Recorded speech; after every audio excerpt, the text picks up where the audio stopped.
with late game execution. No, ain't no party like a Diddy party, so. Yeah, that's what's up. Yeah. Yes, sir.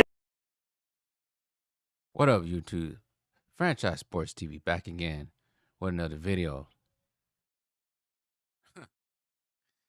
Last night's game against the Thunder and Cavs was supposed to be must-see TV, big game. We wanted to see how the Thunder will respond after they lost a narrow game to the Cleveland Cavaliers about a week ago on ESPN. This game now taking place on TNT last night. And I don't know, Cleveland, the Cavs forgot that they had to play a game? Or did they leave their talent on the bus? Because this was a shellacking, a beatdown, a belt to ass game. In Oklahoma City last night, Shai Gilgeous-Alexander had 40 points, 8 assists in 3 quarters. OKC Thunder rolled past Cleveland Cavaliers 134-114 on Thursday night in the matchup of teams with the best records in the NBA, both the East and the West. Like, share, subscribe. The Western Conference leading the Thunder and the Eastern Conference leading the Cavs now have matching records of 34-6. The Cavs won the first meeting, like I said last week, 129-122 on January 8th. In the rematch, the Thunder handed the Cavs the worst loss of their season, I meant to say. Lou Dort scored a season-high 22 points, and Jalen Williams added 19 for Oklahoma City, which won its fourth straight.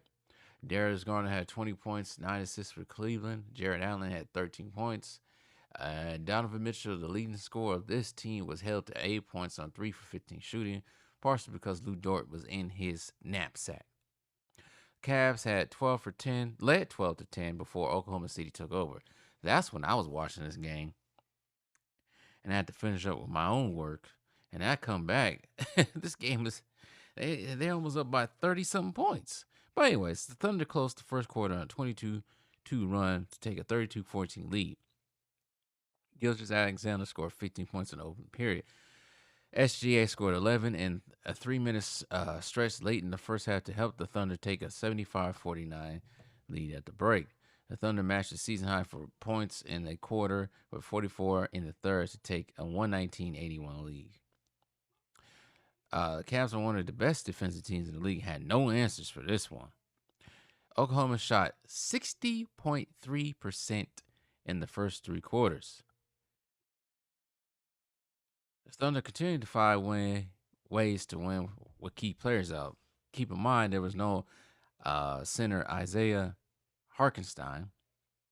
The team's leading rebounder missed the game with a strained his left calf. The Thunder held down their own boards and dominated everything early. There's also no Chet Holmgren, too. Oklahoma City went 30 on a 30-2 run from the first quarter into the early part of the second to open up the game. OKC only committed 6 turnovers and 21 turnovers to the Cleveland Cavaliers. These teams played Dallas. Well, Thunder plays Dallas. Cavs played Minnesota. Yeah, this game was nothing close. This game was over early. This was a bully beatdown of epic proportions. I will say this, though, because there's not really much you can take about this game.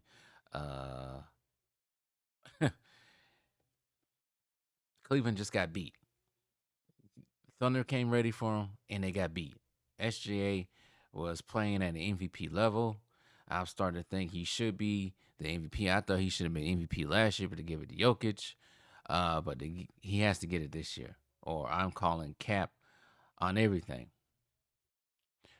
And Jokic gotta play more than, he can't be skipping out on these big games. He skipped out on Boston. He skipped out on the Rockets. We're actually playing right now, if you can hear that in the background. But nah, it belongs to, at the moment, SGX. He's playing lights out, quiet about it, leading the team.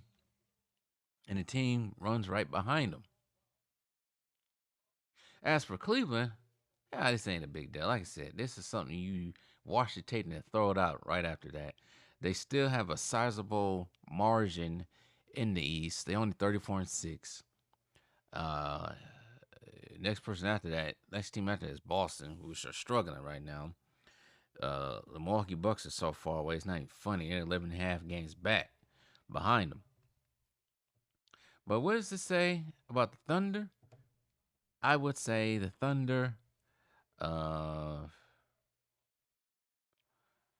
a good chance to get into the finals. Now, the only team that probably could give the Thunder,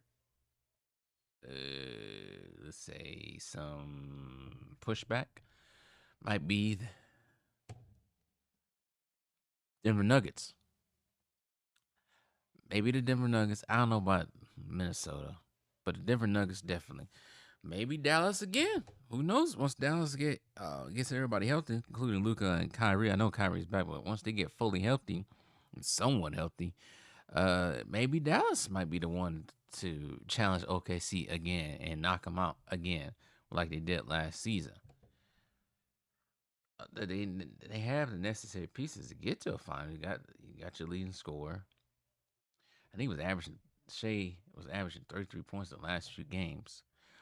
But they need to get Chet back, of course, and Hartenstein. And I think they might be able to make a run.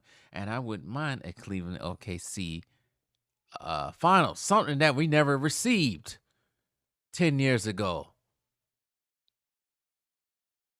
Yeah, you know who I'm talking about. The two idiots that need to get the hell up out of the league.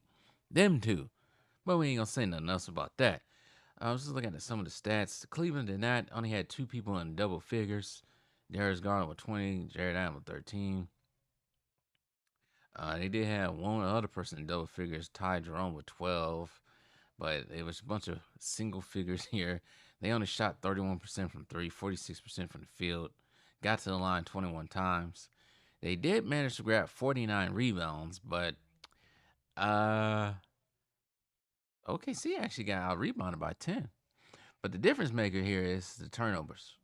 As I referred to, OKC only had 6 turnovers. Cleveland had 21.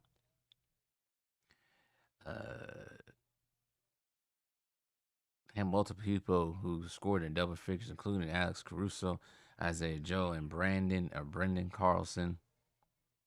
Jalen Williams got 19. But this team, if not this year, definitely next year, they should be able to do something. They have the pieces for it. Like I said before, they got the score. You got your perimeter defensive guy in Luke Dort, who held. Actually, he didn't do too bad of a job on Donovan Mitchell last week when these two teams played. But they have everything. But let's see if they're able to finish the job this season. But like I said, maybe next season. Like I said about my Packers, maybe next season for my Packers. If not this season for OKC, not this season, I said. Maybe next season. But I would not mind seeing an OKC Cleveland finals. I don't want to see it. Actually, I wouldn't mind it. I'm about to say I never want to see anybody else other than them two. Yes, I would love to see my Milwaukee Bucks in it. But they ain't playing like they want to be in it. If they are in it, fine. I don't know who they would play. That's one thing we probably never get to see either. Before I log off on here, we're probably not going to sidetrack. We're probably never going to get to see a Bucks Nuggets finals or Bucks Dallas Mavericks finals because 3 of those teams at this point can't keep their end of the bargain by getting back to the finals. But we should see what happens. Stranger things that happen. But anyways, long as LeBron James doesn't take credit for what's going on in Cleveland, which he tried to do, why can't he just be like KD? KD and Russ ain't talking about, yeah, I'm taking credit for what's going on in OKC right now. Or Paul George. Yeah, I'm taking credit for what they doing right now. I gave them shade at Alexander by getting traded out of there. No, shut the hell up, LeBron. Damn. Tired of this guy. But anyways,